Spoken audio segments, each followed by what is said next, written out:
Hello future doctors, let's make biology your strongest subject. Chapter है second, unit first, और हम लोग discuss करने वाले हैं बायोलॉजिकल क्लासिफिकेशन। तो इस चैप्टर में क्लासिफिकेशन से रिलेटेड बेसिक जो चीजें हैं, यानी मोनेरा से पहले जितना भी चीजें दी गई हैं वो सारी की सारी हम लोग डिस्कस कर लेंगे बायोलॉजिकल क्लासिफिकेशन के इस फर्स्ट पार्ट में। ठीक है ना।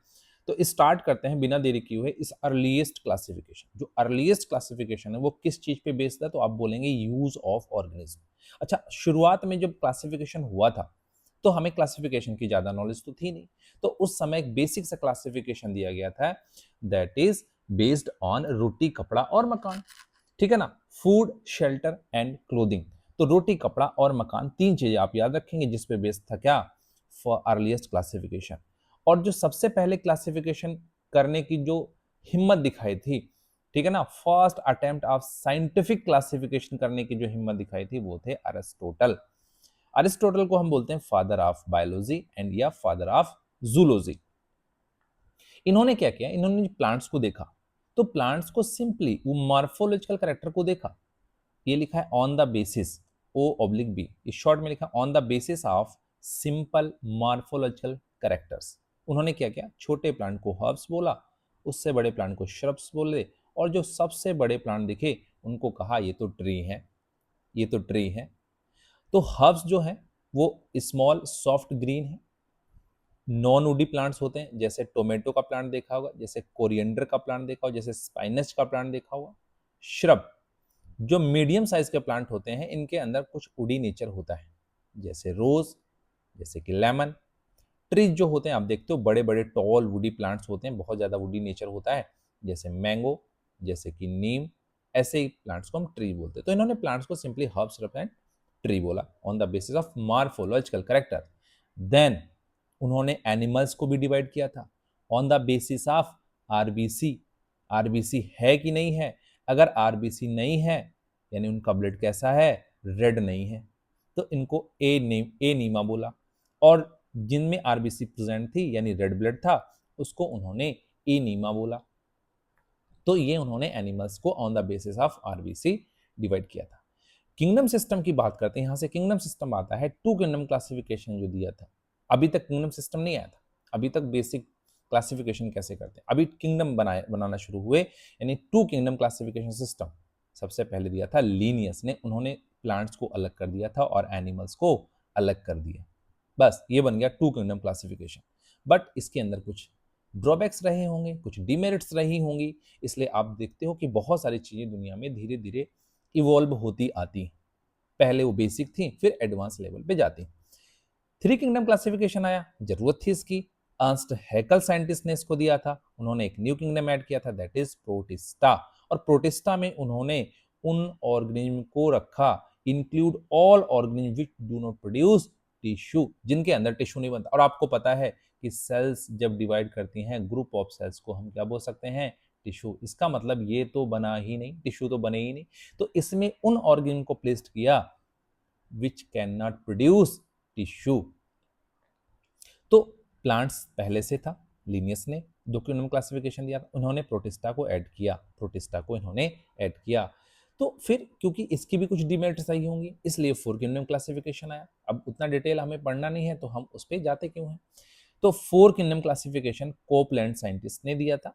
प्लांट प्रोटिस्टा पहले से थे, इन्होंने कहा बैक्टीरिया को कहाँ प्लेस्ड करना है बैक्टीरिया को, तो उनको इस चीज के लिए, बैक्टीरिया के लिए उन्होंने, क्योंकि वो प्रोकैरियोटिक होते हैं, यूनिसेलर होते हैं, उन्होंने कहा उसके लिए एक मोनेरा भी आप किंगडम बनाओ। तो उन्होंने एक मोनेरा किंगडम इसके अंदर लेके आए। ठीक है ना। फोर किंगडम क्लासिफिकेशन, तो तीन पहले थे, एक हो गया चार, चार four kingdom classification Copeland scientist. फिर नेक्स्ट जो हमारे सिलेबस में है, डिटेल में है, five kingdom classification, R H Whittaker. R H Whittaker ने कहा तुमने प्लांट तो बनाया, तुमने प्रोटिस्टा तो बनाया, तुमने मोनेरा तो बनाया, तुमने एनिमलिया तो बनाया, भैया फंगस कहाँ है, जिसकी सेलुलोज काइटिन की बनी होती, जो सेप्रोफिटिक नेचर की होती, जो हेटरोट्रॉफिक होती, जो सेप्रोट्रॉफिक होती। तो इन्होंने, इसलिए इन्होंने कहा कि एक फंगस की जरूरत है, फंगी। तो इन्होंने किंगडम फंगी बनाया। तो फाइव किंगडम हमारे पास कौन से, प्लांटी, प्रोटिस्टा, मोनेरा, फंगी और एनिमेलिया। ये हो गए फाइव किंगडम। फिर क्या फाइव किंगडम पे बात बनी, नहीं। एक साइंटिस्ट आए, हालांकि काफी अच्छा था, काफी सोफिस्टिकेटेड था, फिर भी साइंटिस्ट की जो दुनिया होती है उसमें रिसर्च चलते रहते हैं, कुछ ना कुछ नई चीज़ें ऐड ऑन होती रहती हैं। ये साइंस की खास बात है, हमेशा अपडेट होती रहती। कार्ल वुज साइंटिस्ट आए, उन्होंने 3 डोमेन बनाए और डोमेन बनाने का बेसिस था 16S rRNA सीक्वेंस। क्या होता है 16S rRNA? आप सीरीज में कहीं ना कहीं इसको डिटेल में पढ़ेंगे। ठीक, जब राइबोसोमल आरएनए की बात होगी या राइबोसोम की बात होगी, तो यहाँ पे देखो इन्होंने इन्होंने जो डोमेन बनाए, डोमेन कौन से थे? Archaea, bacteria, Eukarya. फिर से बोलेंगे, archaea, bacteria, Eukarya, archaea, bacteria, Eukarya.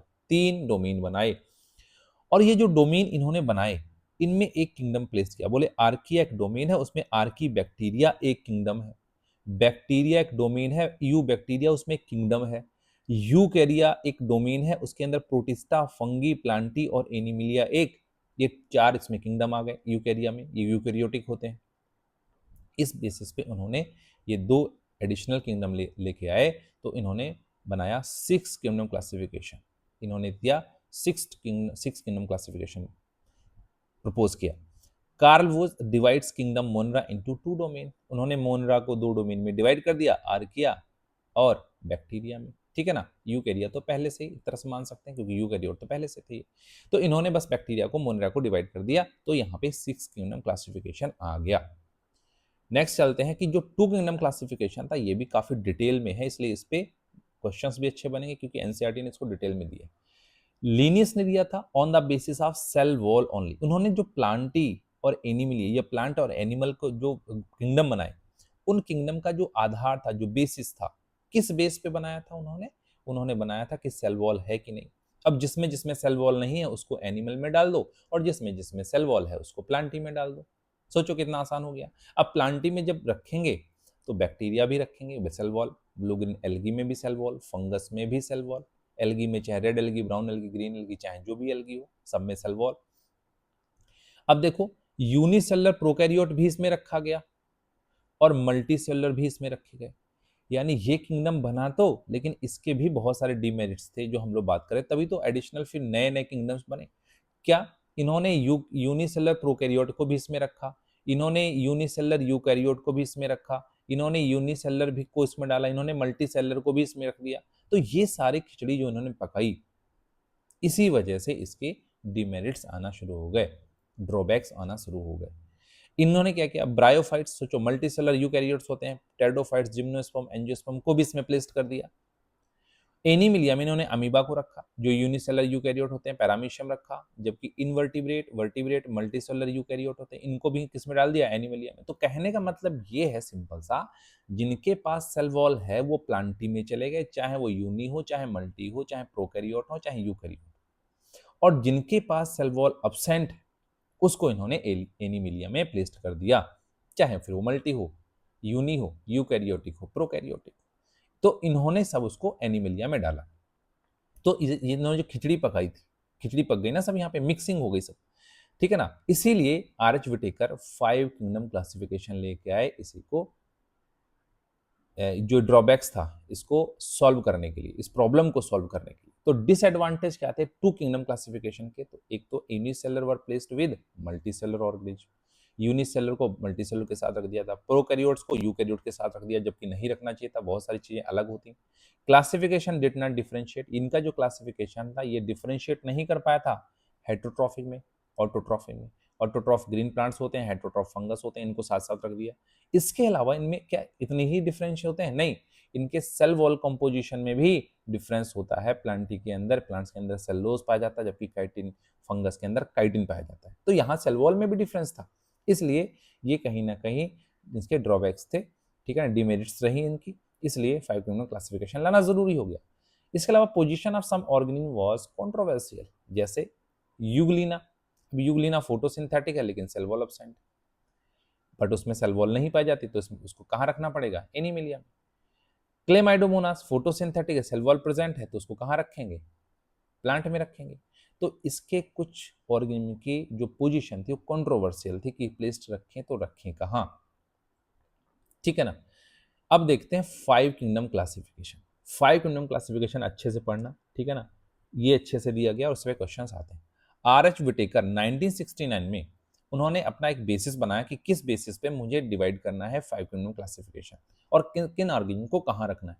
तो उन्होंने बेसिक चीजें क्या, सेल स्ट्रक्चर लिया, सेल स्ट्रक्चर में उन्होंने सेल टाइप लिया, सेल वॉल लिया, जैसे उन्होंने कहा कि प्रोकैरियोट हो सकते हैं, यूकैरियोट हो सकते हैं, तो इनको डिवाइड कर दो। बॉडी ऑर्गेनाइजेशन देखो, यूनिसेलुलर अलग करो, मल्टीसेलुलर को अलग करो। मोड ऑफ रिप्रोडक्शन देखो, ए सेक्सुअल रिप्रोडक्शन है कि सेक्सुअल रिप्रोडक्शन, उन भी चीज पे काम करो।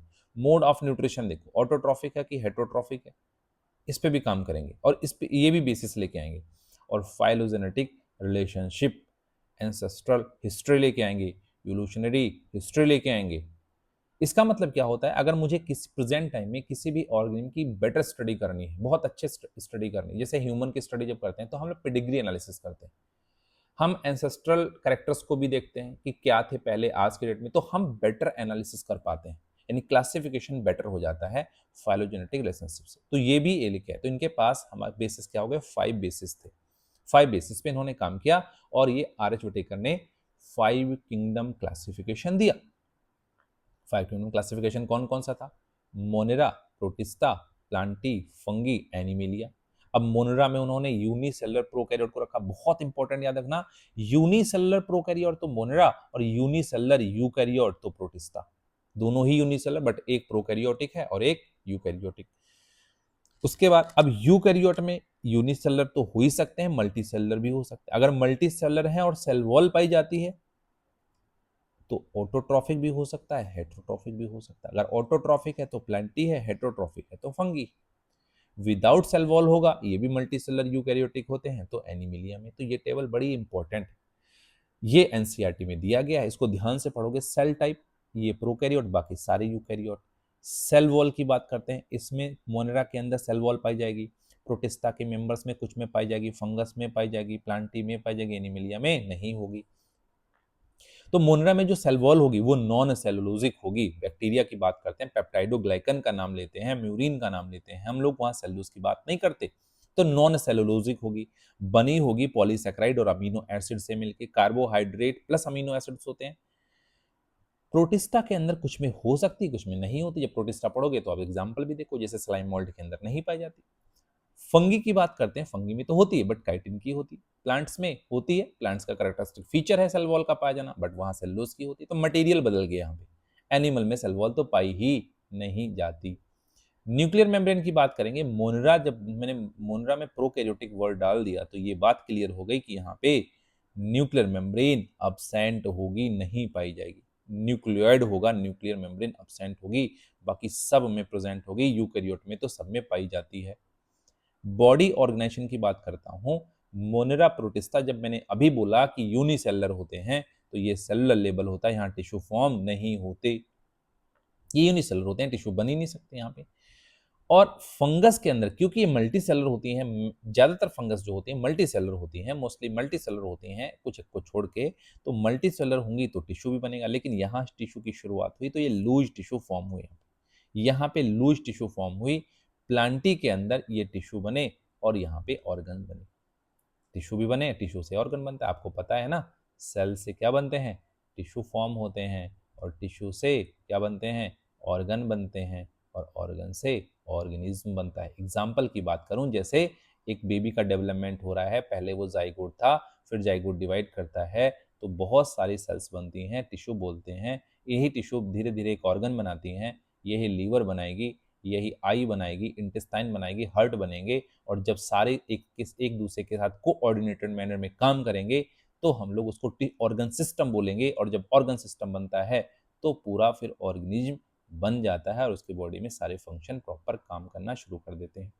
तो यहाँ पे एनिमल्स के अंदर क्या देखा गया, टिश्यू तो बने, ऑर्गन सिस्टम भी डेवलप हुआ। मोड ऑफ न्यूट्रिशन की बात करेंगे, बहुत इंपॉर्टेंट है मोड ऑफ न्यूट्रिशन, बहुत ज्यादा इंपॉर्टेंट है, एकदम याद कर लो कि autotrophic as well as autotrophic as well as heterotrophic. Autotrophic में तो आ गया दोनों, chemoautotrophic as well as photo और सिंथेटिक। तो दो याद करेंगे, ऑटोट्रॉफिक जब बैक्टीरिया पढ़ाऊंगा तो डिटेल में वहां पे आपको रिवाइज कराऊंगा, क्लियर हो जाएगा। अभी हम autotrophic as well as heterotrophic की बात करेंगे। हेट्रोट्रॉफिक में सेप्रोफाइटिक एंड पैरासिटिक हो सकता है। प्रोटिस्टा के अंदर ऑटोट्रॉफिक होता है एंड हेट्रोट्रॉफिक भी होता है, दोनों होते हैं, autotrophic as well as heterotrophic, बहुत इंपॉर्टेंट। इन दोनों मोनरा प्रोटिस्टा में क्या क्या सिमिलरिटी हो गई, सेलुलर लेवल हो गया, क्या हो गया, मोड ऑफ ऑटोट्रॉफिक हेटेरोट्रॉफिक दोनों सेम हो गए, ठीक है ना। सेल वॉल दोनों में पाई जाती है, हालांकि प्रोटिस्टा में कुछ मेंबर्स में एब्सेंट भी होती। फंगस की बात करते हैं, फंगस ऑटोट्रॉफिक नहीं होती, नॉन क्लोरोफिलस होती, नॉन फोटोसिंथेटिक होती है, ठीक है ना। सेप्रोफिटिक होती है बोले तो हेटेरोट्रॉफिक होगी, और उसमें भी क्या था, सेप्रोफिटिक होगी, सड़ी गली चीजों पर डिपेंड करेगी, या फिर पैरासिटिक नेचर होगा, किसी ऑर्गेनिज्म के बॉडी के ऊपर भी ग्रो कर जाएगी। प्लांटी की बात करते हैं, सेलोजिक होती है सेल वॉल, और यहाँ पे मोड ऑफ न्यूट्रिशन कैसा होता है, ऑटोट्रॉफिक होता है। ऑटोट्रॉफी में फोटोसिंथेटिक होता है, प्लांटी में कुछ याद नहीं करना, बचपन से पढ़ते हैं, plants are autotrophic. Animals heterotrophic होते हैं, और उसमें भी होलोजोइक होते हैं। होलोजोइक की खास बात होती है, बॉडी के अंदर ये जो इंजेशन करते हैं किसका, सॉलिड फूड इंजेस्ट करेंगे, सॉलिड फूड का क्या करते हैं, इंजेशन करते हैं, एंड डाइजेशन जो होता है बॉडी के अंदर होता है, digestion inside the body, inside the body के अंदर डाइजेशन होता है, लेकिन फंगस के अंदर डाइजेशन बॉडी के बाहर होता है, ये बात इंपॉर्टेंट बन जाती है। तो एनिमल्स हेटेरोट्रॉफिक भी होते हैं और सेप्रोफिटिक भी होते हैं, याद कर लेना, मोड ऑफ न्यूट्रिशन इंपॉर्टेंट है। अब आते हैं 5 किंगडम क्लासिफिकेशन को, उन्हीं को मैंने यहाँ पे लिख दिया है। क्या क्या लिख दिया, जैसे हेटेरोट्रॉफिक जो बैक्टीरिया होते हैं उसमें एनसीईआरटी कहती है पैरासिटिक हो सकते हैं, सेप्रोफिटिक होते हैं, लेकिन मैं कहता हूँ कि उसमें एक सिम्बायोटिक भी तो बनता है, बैक्टीरिया ग्रो कर जाता है राइजोबियम के साथ में, root nodule of leguminous plants में सिम्बायोटिक एसोसिएशन बनाते हैं, ऐसे ही फंगस भी तो बनाती है सिम्बायोटिक एसोसिएशन, लाइकेन है ब्लू ग्रीन एल्गी के साथ में ग्रो कर जाता है, कौन, फंगस, तो बनता है क्या, सिम्बायोटिक एसोसिएशन भी तो बनता है, तो ये भी यहाँ पे आता है, ठीक है ना। बाकी सारी चीजें एनसीईआरटी में दी गई वही है, यहाँ पे कुछ चेंज नहीं। नेक्स्ट पेज पे आते हैं। अब देखो इस टेबल से क्वेश्चन कौन कौन से बनते हैं, जैसे तुमसे पूछेगा ओनली हेटेरोट्रॉफिक किंगडम कितने हैं, तो आंसर हो जाएगा 2, एक फंगी और एक एनिमली। ऑर्गन प्रेजेंट कहाँ कहाँ है, 2 किंगडम में, प्लांटी और एनिमलिया में। कीमो ऑटोट्रॉफ किंगडम कौन सा है, एक किंगडम है, कौन, मोनेरा है। ऑक्सीजनिक किंगडम कौन सा है, मोनेरा में भी है, ब्लू ग्रीन एल्गी, प्रोटिस्टा में भी है, एंड प्लांट में भी है। तो ये ऑक्सीजनिक किंगडम, यानी यहाँ पे ऑक्सीजनिक किंगडम कितने हो जाएंगे, 3 किंगडम ऑक्सीजनिक हो जाएंगे। कौन कौन से एग्जांपल तुम्हारे सामने, तो ये कुछ यहाँ पे क्वेश्चंस की जो तरीका, जो टाइप्स हैं जो बन सकते हैं, वो आपको सामने रिप्रेजेंट किए गए। ऐसे ही बहुत सारे क्वेश्चंस वहां से बन सकते हैं, तो ध्यान से पढ़ना ताकि इन क्वेश्चन का आंसर मिल सके। नॉन सेलुलोजिक सेल वॉल कितने किंगडम में है, तो 3 किंगडम में नॉन सेलुलोजिक सेल वॉल मिलती है, मोनेरा में, प्रोटिस्टा में और फंगस में, इनमें नॉन सेलुलोजिक सेल वॉल मिलती है। क्वेश्चन है कि क्लोरोफिल ए एब्सेंट इन एनाविना Nostoc, Chlamydomonas, euglenoids, Agaricus and E coli. Answer आप खुद बताएं कि क्लोरोफिल ए किसमें एब्सेंट होता है। मैं आपको थोड़ा सा हिंट दे देता हूं, ये ब्लू ग्रीन एल्गी हैं, क्लेमाइडोमोनास एक एल्गी होता है, यूग्लिनोइड्स मिक्सोट्रॉफिक न्यूट्रिशन को शो करते हैं, autotrophic as well as heterotrophic दोनों न्यूट्रिशन होता है, और अगेरिकस फंगस है, इकोलाई बैक्टीरिया है। आइडिया लगाएं कि कौन सा ऑप्शन इसमें करेक्ट होना चाहिए, ठीक। नेक्स्ट, जिसके अंदर भी क्लोरोफिल ए होगा वो पानी को तोड़ के क्या बना देगा, ऑक्सीजन रिलीज कर देगा। ये खास बात हो गई क्लोरोफिल ए की, जिसके अंदर भी क्लोरोफिल ए होगा वो पानी को तोड़ के क्या बनाएगा, वाटर से प्लांट क्या प्रोड्यूस करते हैं, ऑक्सीजन प्रोड्यूस करते हैं, क्योंकि उनमें भी क्या होता है, क्लोरोफिल ए होता है। 5 किंगडम जो क्लासिफिकेशन है उसमें वायरसेस, वायराइड्स और प्रियॉन्स को बाहर धक्का मार के निकाल दिया गया, कोई प्लेस नहीं दिया गया, कोई जगह नहीं मिली, लाइकेंस को कोई जगह नहीं मिली। तो क्यों, क्योंकि वो क्या हैं, ए सेलुलर स्ट्रक्चर हैं, वायरसेस, वायराइड्स, प्रियॉन्स, और जो लाइकेन है, लाइकेन, और सॉरी इसके अंदर एक चीज और है, एक तो ए सेलुलर स्ट्रक्चर है यानी कोई सेल नहीं है, और यहाँ कोई ट्रू ऑर्गेनिज्म नहीं होता, इनको हम ट्रू ऑर्गेनिज्म नहीं मानते क्योंकि बॉडी के बाहर इनर्ट होते हैं। लाइकेंस क्योंकि सिंगल ऑर्गेनिज्म नहीं है, इसमें तो 2 ऑर्गेनिज्म मिल गए हैं, इसलिए इनको कहीं कोई प्लेस नहीं मिला। According to 5 kingdom classification, Chlamydomonas, Chlorella are placed in kingdom Protista. 5 kingdom classification में क्लेमाइडोमोनास और क्लोरेला को इन्होंने किस में रखा है, क्योंकि ये सिंगल सेल यूकैरियोटिक है, इसलिए इसको कहाँ रखेंगे, आप ही बता दो। क्लेमाइडोमोनास, क्लोरेला यूनिसेलर यूकैरियोट, ये भी यूनिसेलर, दोनों ही एल्गी हैं, अमीबा पैरामीशियम, दोनों यूनिसेलर यूकैरियोट हैं, लेकिन ये क्या है, इनके ऊपर सेल वॉल नहीं है, हैं दोनों ही, इनके ऊपर सेल वॉल है। तो पहले इनको 2 किंगडम क्लासिफिकेशन में कहाँ रखेंगे, ठीक है ना, टू किंगडम क्लासिफिकेशन में दोनों को सेपरेट किया गया था। लेकिन जब प्रोटिस्टा बना तो उन्होंने कहा भैया ये दोनों सब देखो एक ही तो है, यूनिसेलर यूकेरियोट, और हमने प्रोटिस्टा बनाया ही इसलिए है कि उसमें तुम यूनिसेलर यूकेरियोट को रखो, फिर क्यों दिक्कत आ रही? तो उन्होंने इसी में प्रोटिस्टा में इसको इंक्लूड कर दिया, बात खत्म कर दी 5 किंगडम क्लासिफिकेशन की। यूलोथ्रिस स्पायरोग्रा क्लेडोफोरा ये मल्टी सेलर होते हैं, फिलामेंटस एल्गी होती हैं, धागे की तरह ग्रीन एल्गी हैं। इनको किसमें पढ़ा जाता है? प्लांटी के अंदर, किंगडम प्लांटी के अंदर डिस्कस करते हैं। अब आते हैं कि from given examples how many are plant kingdom according to two kingdom classification. आप टू किंगडम क्लासिफिकेशन के अकॉर्डिंग बताइए कि इसमें कौन कौन से एग्जांपल्स मैं प्लांट किंगडम में रखूं। तो वॉलबॉक्स एल्गी है, राइजोपस बैक्टीरिया है, ठीक है ना, अमीबा सेल वॉल नहीं पाई जाती, लीशमानिया सेल वॉल नहीं पाई जाती, स्ट्रेप्टोकोकस बैक्टीरिया सेल वॉल पाई जाती, इनमें मार्केंशिया सेल वॉल मिलेगी, पोरफायरा मिलेगी, एल्गी है, लेबियोरोहेटा फिश है, राना टिग्रिना फ्रॉग है, नॉस्टॉक मिलेगी। तो आप इसमें से काउंट करें कि प्लांट किंगडम में उनको रखेंगे जिनमें सेल वॉल होगी, तो मैंने बता दिया इनमें सेल वॉल नहीं होगी, आंसर आपको मिल जाएगा। नेक्स्ट आंसर बताऊं क्या? तो आंसर बता देता हूं, 1 2 3 4 5 6, ये आंसर करेक्ट हो जाएगा। Few drawbacks of classification are given, कुछ ड्रॉबैक्स रहे हैं टू किंगडम क्लासिफिकेशन, जैसे हेटरोट्रॉफ ऑटोट्रॉफ के साथ प्लेस कर दिया गया, प्रोकैरियोटिक यूकैरियोटिक के साथ प्लेस कर दिया गया, यूनिसेलुलर मल्टीसेलुलर के साथ प्लेस कर दिया गया। How many features are present in two kingdom classification, तो इसमें से कितने थे? तो आप तो काउंट कर लो तो आपको आंसर मिल जाएगा। Mark the correctly matched for two kingdom classification, आप आंसर खुद करेंगे। नॉस्टॉक साइनोबैक्टीरिया, नॉस्टॉक साइनोबैक्टीरिया क्या है? फंगी है। आप देखना करेक्टली मैच करना है, करेक्टली। इकोलाई बैक्टीरिया है, मोनेरा। अमीबा प्रोटोजोआ है क्या? प्रोटिस्टा में रखेंगे। लैक्टोबैसिलस बैक्टीरिया है, प्लांटी में रखेंगे। तो आंसर आपके पास आ जाना चाहिए। आप मैच कराओ ना, आप मैच कराओ कि नॉस्टॉक जो है वो साइनोबैक्टीरिया है, लेकिन क्या वो फंगस है? इकोलाई बैक्टीरिया है, क्या उसको मोनेरा में प्लेस किया गया है? इनको क्या फंगस के अंदर प्लेस किया गया किंगडम में?